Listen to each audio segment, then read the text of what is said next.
Una nga tradisyon sa paghimo sang baybay espesyal sa Banwa sang Pavia. Aton tilawan kag bisitahon sa barangay nga ang fiesta natuon man sa Pista Minatay. Inigitutukan ni Darren Marie Sarmiento. Basta gani fiesta, hindi gid madula ang handa sa lamesa. Pero diri sa Barangay Cabugao Sur sa Banwa sang Pavia, kada Nobyembre 1, hindi lang pista sang barangay, kundi pista man sa mga minatay.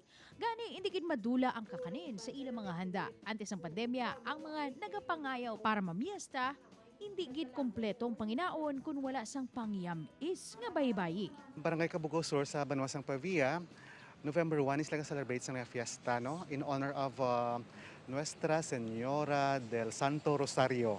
Amo nang ilang nga patron. Kilala ang barangay sa paghimo sang tradisyonal nga baybayi. Naging household na siya bala nga ginaubra.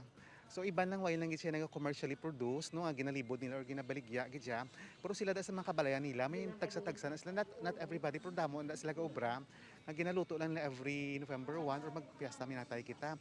So for personal nila nga konsumo. Isa sa mga kilala nga pamilya sa paghimo sang baybayi ang pamilya ni Manang Neneng. Ang nagapanamit kuno sang ila baybayi ang ila secret ingredient nga pinipig o kon ginligis nga humay.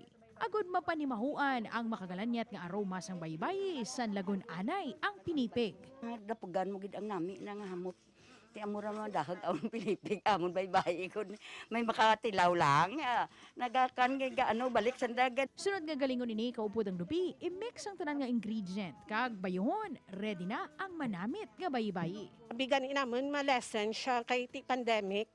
Pero wala man na kay ang tao ya ang baybay lang gid man ang ila ginapangita mo kag maski amo lang na sa lamisa nila tuod basta may baybay lang sa fiesta minatay. Paghimo sang baybay nga ginpasa sa madamo nga henerasyon, ginapabugal hindi lang sa mga pamilya kag sang barangay kundi sang bilog nga banwa.